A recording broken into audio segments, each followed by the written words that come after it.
World According to Humphrey, Chapter 6, Moonlight Madness. I waited until the school was completely quiet.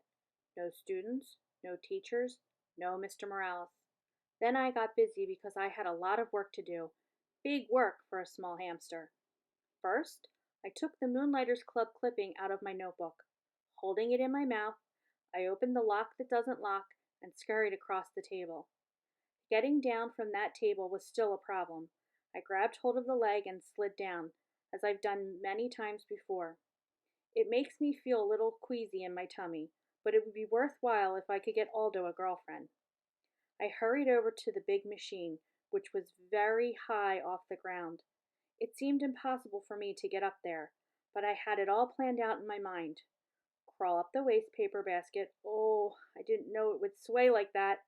Leap over to the seat of Mrs. Brisbane's chair. Whoa, slippery! Crawl up the rungs to the chalkboard tray behind it, along the chalkboard tray to the bookcase, then the hardest part, the dive from the bookcase to the overhead projector cart. If you ever try it yourself, don't look down. I was practically home free, but I still had to get up to the light part.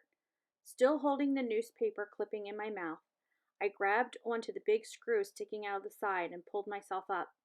Then I reached up as high as I could and just barely managed to touch the top.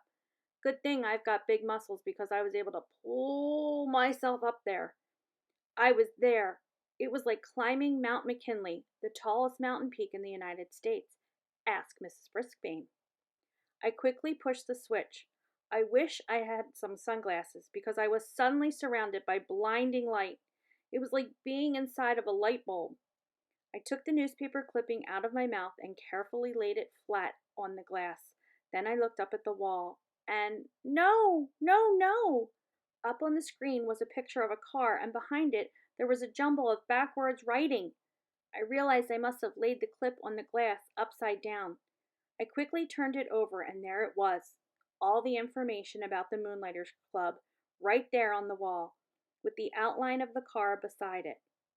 Aldo would be coming back soon, so I hurried back to my cage. It was faster getting back because it was mostly downhill until the very end, when I had to swing my way up the cord to the blinds and then back to the table. I was panting pretty hard by the time I closed the cage door behind me. I didn't even have time to catch my breath before Aldo swung open the door. "Whoa, who left that on?" he exclaimed as he entered. "That thing could overheat." He hurried over to the overhead projector. "Look at the wall! Look at the wall!" I squeaked, but the words only came out sounding like hamster peeps. Aldo didn't waste a second. He flicked the machine off. All that work for nothing. But then a funny thing happened. Aldo turned the machine back on and looked at the wall. "What's this?" he muttered. "Why did Mrs. Brisbane have this up here? Hey, nice car." He squinted up at the screen. "Look, Henry, the Moonlighters Club, for people who work at night, like me." And me, I thought. I was still quite exhausted from all that effort. Aldo stared at the big ad on the wall for a while. Then he turned off the projector and went to work and never mentioned it again. Yes, I was annoyed. I had failed, but at least I had tried, which was more than I can say for one of my classmates.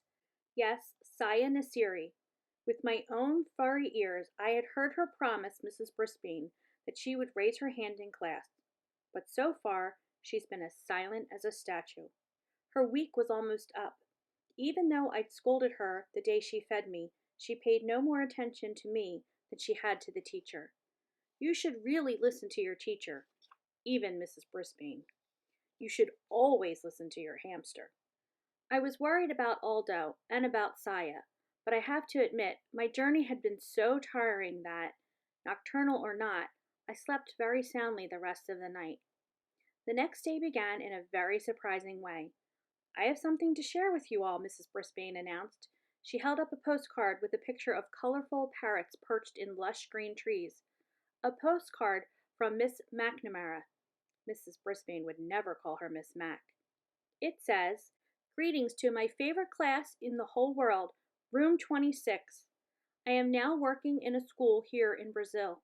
This country is beautiful and friendly. I really enjoy talking with the parrots in the rainforest. I miss you all, especially my pal Humphrey. Lots of love, Miss Mac. Mrs. Brisbane had to say Miss Mac, since that's the way the card was signed. Happy, happy, happy. Not only did Miss Mac remember me, she missed me most of all.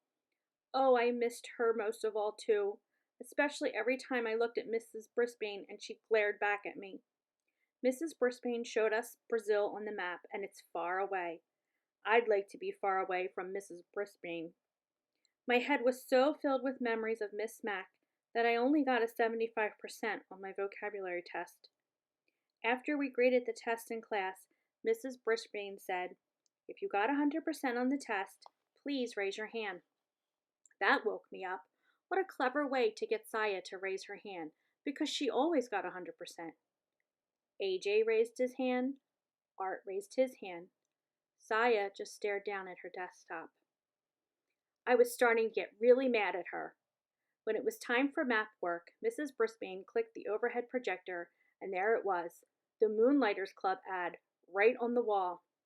Mrs. Brisbane wrinkled her nose, picked up the paper, and looked at both sides. Then she held it up to the light.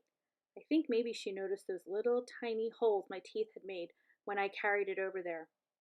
Mrs. Brisbane looked over at my cage and wrinkled her nose again. Then she crumpled the paper and threw it into the wastebasket. She was smart, but she is also mean. She's not the only one. While she went on with her map work, wait for the bell, Garth Tugwell started making some very rude noises. Mrs. Brisbane didn't even turn around. When someone started giggling, she just said, "Stop giggling, Gail." So Garth's rude noises got louder and even ruder, and a lot of kids started giggling along with Gail. Suddenly, the teacher spun around to face them. "Very well. The whole class will stay in during recess for extra vocabulary words," she announced. Everybody groaned. "It's Garth's fault," said Heidi. "Raise your hand," Mrs. Brisbane snapped back. "You will all stay in during recess, unless the person making those noises wants to step forward and admit it." Nobody said a word, but everybody glared at Garth, including me. "Okay, I did it," he said. "Raise your hand," Heidi whispered loudly.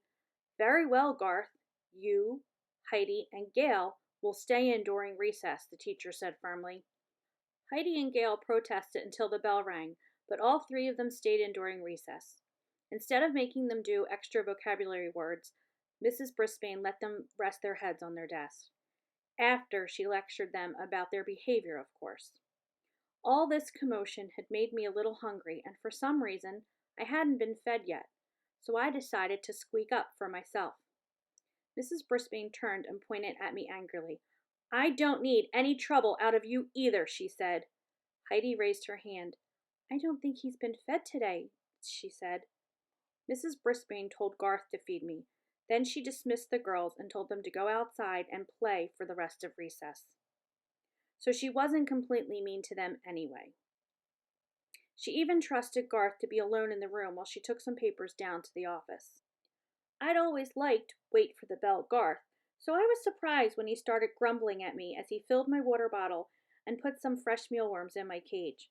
"One of these days, you'll get in trouble too," he said. "I'll see to that." "Huh?" I squeaked. "Everybody hates me. Everybody loves you. You're just a rat in disguise." The words hurt me a lot. Why would Garth say that? I mean, sure, almost everybody does love me, but I don't make rude noises and get other people in trouble. I was still pondering Garth's behavior when my classmates returned to room 26. Mrs. Brisbane must have gotten rest up over the recess because she greeted them with a smile. "I have a surprise for you," she told the kids. Surprises always get the class's attention. They think surprises are always good. However, I know that surprises can sometimes be bad, like the day Miss Mac left me forever. "We're going to pick who gets to take Humphrey home for the weekend," she explained. "Now, you all know whether or not your parents gave permission for you to bring him home. So if you'd like Humphrey this weekend, raise your hand now." Hey, hey, hey. You should have seen all the hands that went up. I could hardly believe my eyes. Miranda and Heidi and AJ and every single hand in the class except Garth's. Even Saya Narsiri raised her hand. Mrs. Brisbane noticed. "Saya, do you think it will be all right with your parents?" she asked. Saya nodded her head. "I can't hear you," said Mrs. Brisbane. "Yes, ma'am," said Saya. It was strange to hear her voice in the classroom. Mrs. Brisbane gave her a note to bring back from her family on Friday. I napped the rest of the afternoon, but whenever I woke up and glanced over at Saya's desk, I saw her doing something I'd never seen before, smiling. That's the end of chapter 6. Our tip at the end of chapter 6 says, "You can leave your hamster alone for a day or two. Otherwise, find a suitable caretaker, or if possible, take your hamster with you. In its own cage, a hamster can be very portable."